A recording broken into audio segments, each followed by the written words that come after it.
Good morning सभी बच्चों को।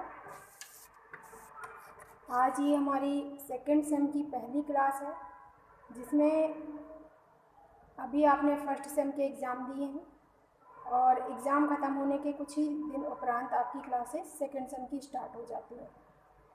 सेकेंड सेम में जो सिलेबस है वो फर्स्ट सेम के अकॉर्डिंग ही चलेगा, बस कुछ विषयों में ही परिवर्तन हुआ है।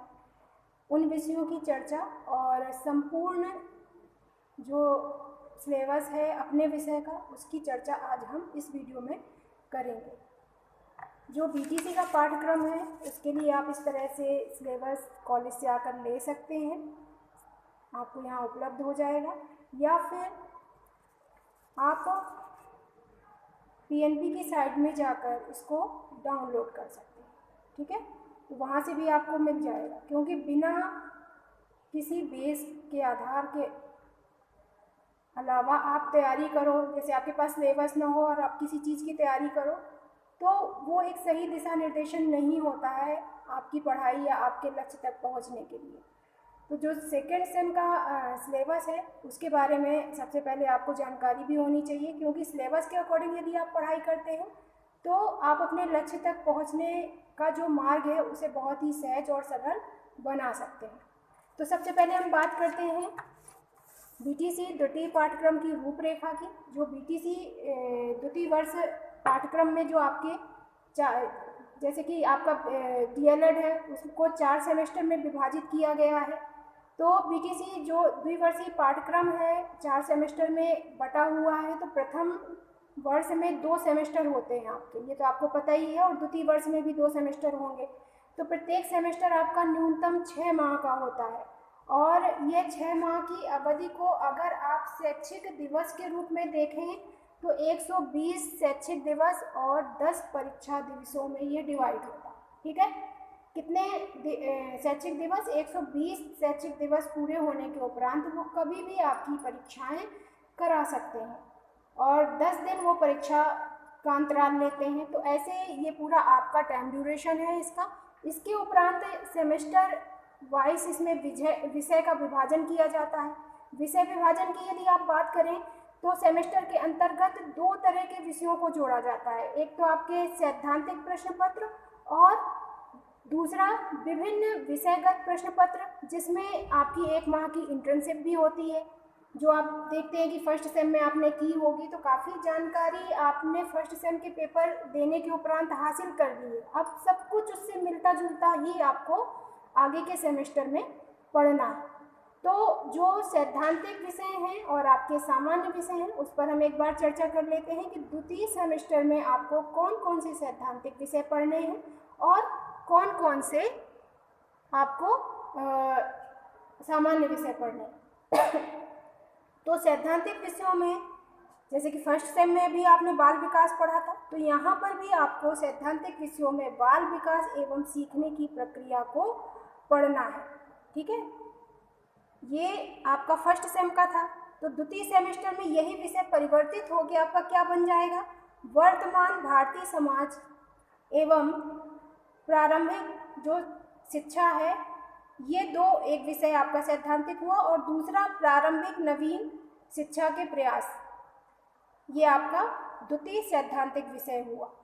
तो 2 सैद्धांतिक विषय इसमें जोड़े गए हैं। प्रथम वर्ष में आपने बाल विकास एवं सीखने की प्रक्रिया को पढ़ा था, और दूसरा सैद्धांतिक विषय शिक्षण अधिगम के सिद्धांत थे। और द्वितीय सेमेस्टर में आपके जो सैद्धांतिक विषय हैं वो है वर्तमान भारतीय समाज में प्रारंभिक शिक्षा और प्रारंभिक शिक्षा के नवीन प्रयास। ठीक है, ये 2 आपके सैद्धांतिक विषय हैं। अब हम बात करते हैं सामान्य विषयों की। तो सामान्य विषय आपको पता ही है कि आपने फर्स्ट सेम में कौन कौन से पढ़े थे? विज्ञान, गणित, सामाजिक अध्ययन, हिंदी, उर्दू, संस्कृत, उर्दू और कंप्यूटर शिक्षा। साथ में एक आपका कला, संगीत, साहित्य, इस तरह से रिलेटेड एक विषय था, और इंटर्नशिप थी। तो इसमें सामान्य विषयों की जो तुलना हम करते हैं तो वहाँ पर थोड़ा सा चेंज हुआ है, बाकी सब सारे विषय आपके उसी तरह हैं। विज्ञान है आपका, गणित है आपका, सामाजिक अध्ययन भी है पहले की तरह, हिंदी है, लेकिन एक विषय जो संस्कृत आपने फर्स्ट सेम में पढ़ी थी वो चेंज होके आपका सेकंड सेम में आपको अंग्रेजी पढ़नी होगी। ठीक है, तो इंग्लिश विषय जो सामान्य विषय में जोड़ा गया ये नया है आपके लिए। और कंप्यूटर शिक्षा की जगह आपका समाजोपयोगी उत्पादक कार्य और कंप्यूटर शिक्षा दोनों ऑब्लिक रहेंगे। इनमें से कोई एक विषय आपको पढ़ना होगा। कला, संगीत, शारीरिक शिक्षा, स्वास्थ्य शिक्षा, इस तरह से ये आपके विषय रहेंगे सेकेंड सेम के। ठीक है, तो 2 विषय में आपका इसमें परिवर्तन दिख रहा है मुझे। एक आपका कंप्यूटर शिक्षा और दूसरा आपका संस्कृत, जो सेकेंड सेम में आके आपका अंग्रेजी और समाजोपयोगी उत्पादक कार्य के रूप में परिवर्तित हो गया है। तो अब हम बात करते हैं यहाँ पर अपने हिंदी विषय की, जो कि मैं आपकी क्लास लेती हूँ डीएलएड में हिंदी विषय की, और उसके सिलेबस से कि हम इसमें डिटेल में क्या क्या पढ़ेंगे इसकी चर्चा हम यहाँ पर करते हैं। तो मैं पहले हिंदी विषय के सिलेबस को ओपन करती हूँ, फिर आपसे बात करती हूँ। अगर हिंदी विषय के बारे में यदि हम देखें तो यहाँ पर हम मुख्य रूप से हिंदी विषय में आपके 6 टॉपिक नहीं 8, 1 2 3 4 5 6 7 8 9 10 11 टॉपिक हैं आपके, जो कुछ टॉपिक आपके फर्स्ट सेम से रिलेटेड है और कुछ नए टॉपिक जोड़े गए हैं इसमें। तो उन टॉपिक्स पर जो हम चर्चा करेंगे आगे की कक्षाओं में बहुत डिटेल रूप से करेंगे। और साथ में हम इसमें इस बार एक नई चीज़ मैं जोड़ूंगी कि हम जब भी प्रकरण को पढ़ेंगे तो प्रकरण को डिटेल से पढ़ने के साथ साथ हम प्रश्नों के माध्यम से उस पर डिस्कशन भी करेंगे, जिससे जो आपका परीक्षा प्रणाली का जो आपका स्वरूप है उसको कवर करेगा, जो आपके लिए बेनिफिट होगा। क्योंकि अगर हम परीक्षा की दृष्टि को ध्यान में रखकर अपनी तैयारी करते हैं तो कहीं ना कहीं सफलता आपके नज़दीक ही खड़ी होती है। तो अगर हम हिंदी विषय की बात करें तो इसमें पहला टॉपिक है आपका कहानी, लोक कथा, रोचक प्रसंगों को ध्यानपूर्वक सुनना व याद करना। पहला टॉपिक क्या है आपका? कहानी।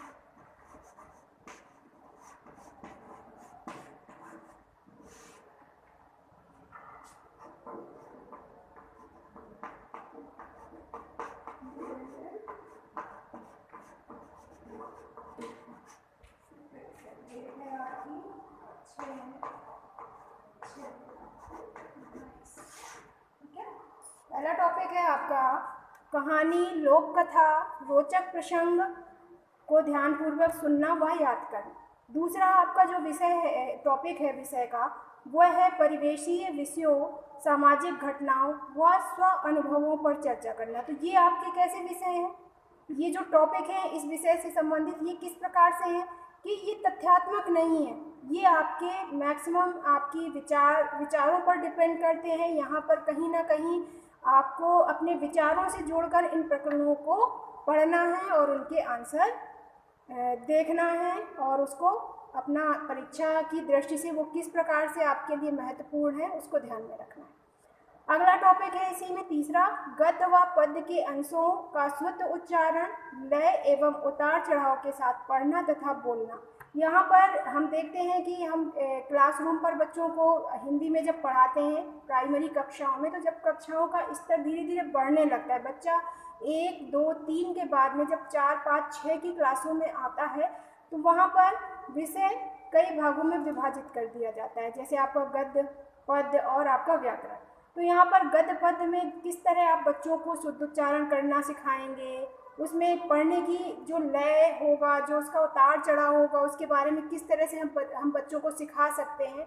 तो इस सीखने की प्रक्रिया के बारे में आपको यहाँ बताया जाएगा, क्योंकि भविष्य में आप क्या बनने वाले हो, टीचर बनने वाले हो, और आपके अंदर अगर ये गुण डेवलप किया जाएगा तभी तो आप उस गुण को बच्चों के ऊपर अप्लाई करेंगे और बच्चे अच्छे से उस चीज़ को सीख पाएंगे। अगला है आपका स्वतंत्र अभिव्यक्ति। अभिव्यक्ति का तात्पर्य यहाँ किसी चीज़ को व्यक्त करना, अपने भावों को व्यक्त करना। तो स्वतंत्र अभिव्यक्ति आपकी मौखिक और लिखित दोनों रूप से हो सकती है, तो इस पर हम चर्चा करेंगे। इसके बाद आपका स्तरानुसार गद्य पद्य में शब्दों, वाक्यांशों, विराम चिन्ह और समान ध्वनियों को समझना। तो मुख्य रूप से यहाँ पर आपको शब्द, वाक्य और विराम चिन्ह, जो विराम चिन्ह आपका टॉपिक है ये पिछला टॉपिक है फर्स्ट सेम का, और ध्वनियाँ भी आपका पिछला टॉपिक ही है फर्स्ट सेम का।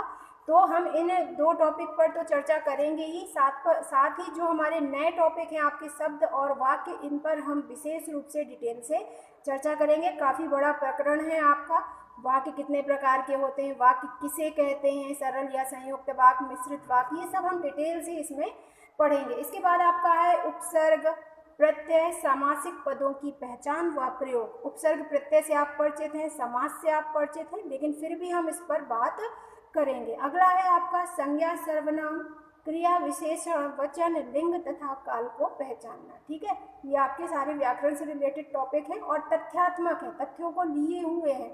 तो इन पर आपको पूरा अच्छे से इनका प्रयोग किस प्रकार करते हैं, हम इनकी पहचान कैसे करते हैं, इनकी परिभाषा क्या होती है, इनके प्रकार क्या होते हैं, इसका हम पूरा डिटेल से वर्णन आगे की कक्षाओं में विस्तृत रूप से करेंगे। अगला है आपका पाठ्यवस्तु का मौन वाचन करते हुए उसमें निहित विचारों, भावों तथा तथ्यों को समझना।